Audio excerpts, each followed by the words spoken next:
Ada pengurangan hari libur tanggal 28, 29, dan 30 Desember semua masuk kerja seperti sedia kala.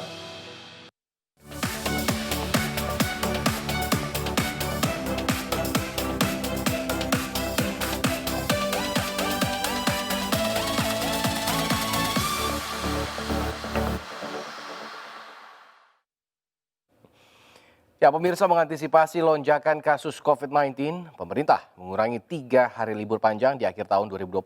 Ini merupakan keputusan sejumlah menteri terkait atas arahan Presiden Joko Widodo.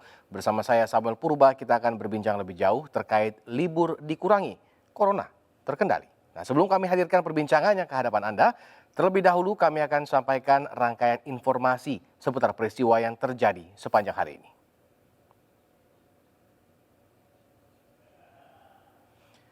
Pemirsa, usai dinyatakan positif COVID-19, Gubernur DKI Jakarta Anies Baswedan menjalani isolasi mandiri di rumah dinas. Anies menyatakan tetap menjalankan tugas-tugasnya sebagai gubernur.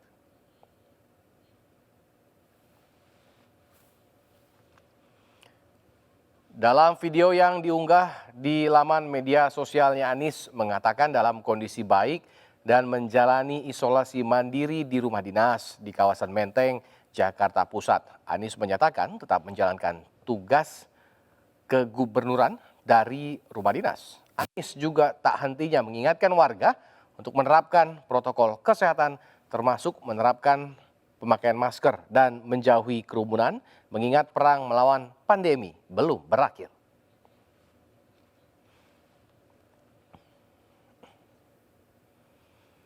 Ya, sementara itu Balai Kota DKI Jakarta belum ditutup total pasca Gubernur DKI Jakarta Anies Baswedan positif COVID-19.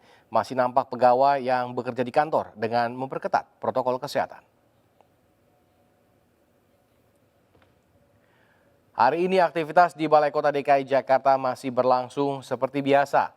Pegawai di Balai Kota DKI tetap masuk kerja meskipun dengan pembatasan jumlah. Selasa pagi, Gubernur DKI Jakarta Anies Baswedan mengkonfirmasi dirinya positif terkena COVID-19. Sebelumnya, Wakil Gubernur DKI Jakarta Ahmad Riza Patria terlebih dahulu positif virus corona. Meski begitu, Balai Kota tidak ditutup total. Hanya beberapa ruangan gedung Blok B sajalah yang ditutup. Gedung Blok B sendiri terdiri dari ruang kerja Gubernur, ruang kerja Wakil Gubernur, TGUPP, ruang ajudan, Poli Kesehatan, dan ruang Jakarta Smart City. Penyemprotan cairan disinfektan pun dilakukan tiap pagi dan sore hari. Sementara itu, meski Balai Kota tidak ditutup total, penjagaan diperketat. TNI dan Brimob juga turut siaga mengamankan area Balai Kota.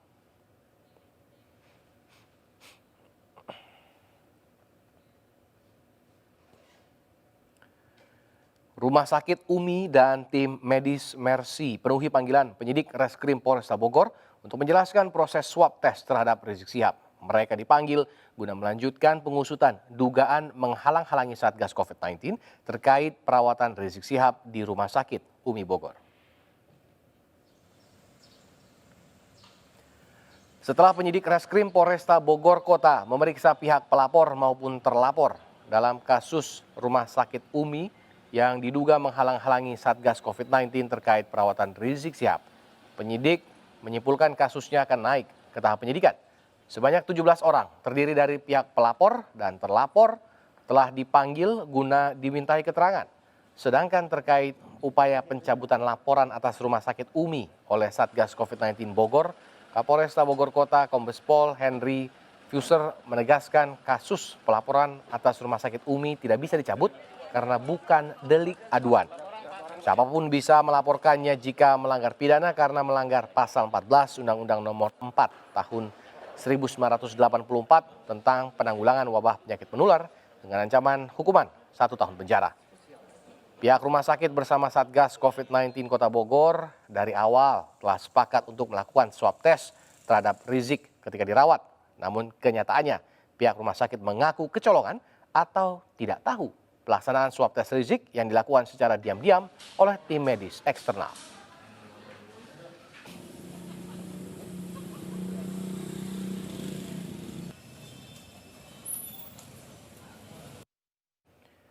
Pemirsa, 20 tenaga medis yang merupakan dokter dan perawat di Rumah Sakit Hasan Sadikin, Bandung terkonfirmasi positif COVID-19. Dari hasil tracing pihak rumah sakit, mereka umumnya tertular saat berada di luar layanan kesehatan. Meski demikian, layanan kesehatan di RSHS tetap berjalan dengan normal.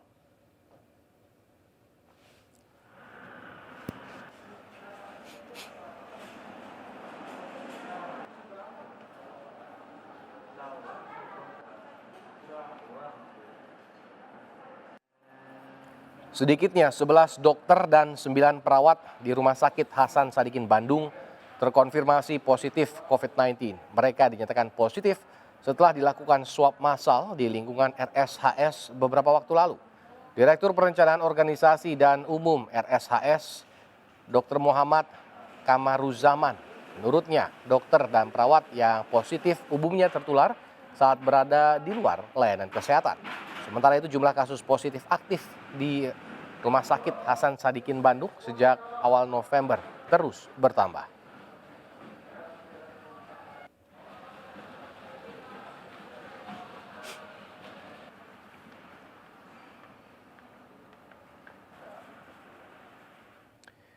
Pemirsa, melonjaknya kasus COVID-19 terjadi di Depok, Jawa Barat. Seluruh rumah sakit rujukan COVID-19 di kota Depok untuk ruang isolasi terisi 83%.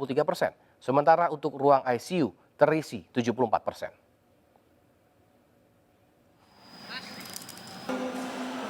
Warga dihimbau untuk tetap patuh protokol kesehatan dengan menerapkan 3M.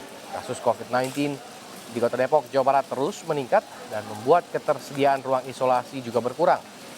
Saat ini, ruang isolasi nyaris penuh. Ruang isolasi sebanyak 664 di seluruh rumah sakit rujukan ini terpakai 538. Sementara untuk ICU dari 55, ini 41 diantaranya sudah terisi.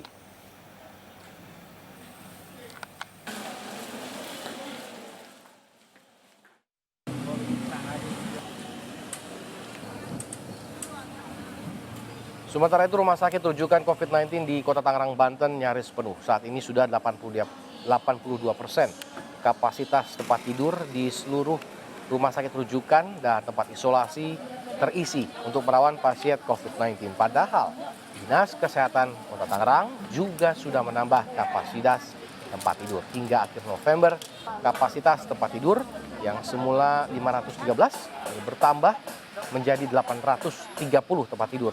Itu pun 82%-nya sudah terisi oleh pasien COVID-19. Jumlah ini sudah melebihi ambang batas yang ditentukan, yakni di bawah 60%.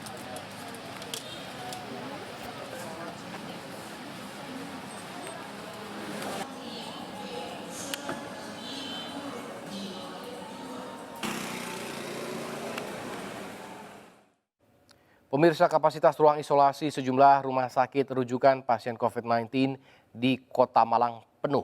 Untuk sementara tidak bisa menerima pasien rujukan baru. Bahkan Direktur RSSA Malang sudah mendapatkan tugas dari Gubernur untuk mempersiapkan rumah sakit lapangan sebagai tambahan. Antrian 2, DW127. Sekali lagi antrian THT. Antrian THT. Pihak rumah sakit bahkan menempelkan kertas pengumuman di kaca rumah sakit dan menyatakan tidak bisa menerima pasien rujukan baru. Hampir semua rumah sakit rujukan COVID-19, yaitu RS Saiful Anwar, RSUD Kota Malang, RSI Aisyah, dan RSUMM, serta RS Lafalet penuh. Direktur RSUD Saiful Anwar membenarkan kapasitas di RSSA hampir penuh. Hingga kini, kapasitas ruang isolasi pasien COVID-19 telah mencapai di atas 80% dan kerap lebih. Selama menunggu ada pasien keluar, pasien baru harus menunggu di UGD sambil menjalani perawatan.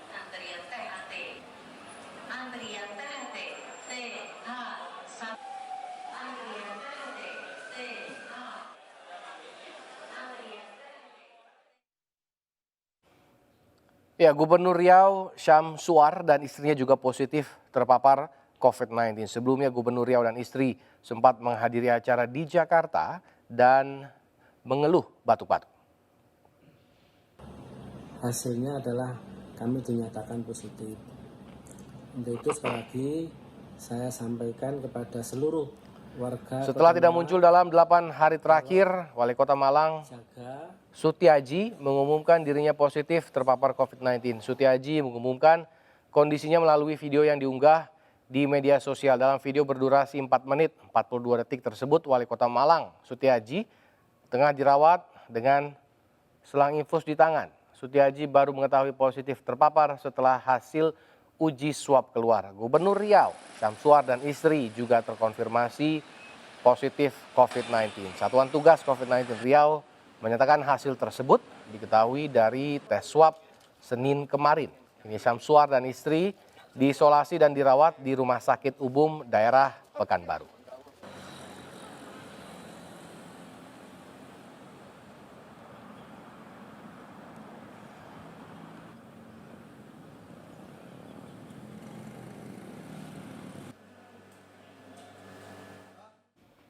Ya, perbincangan terkait pengurangan libur panjang akan kami lanjutkan pada segmen kedua di Indonesia Bicara sesaat lagi. Tetap bersama.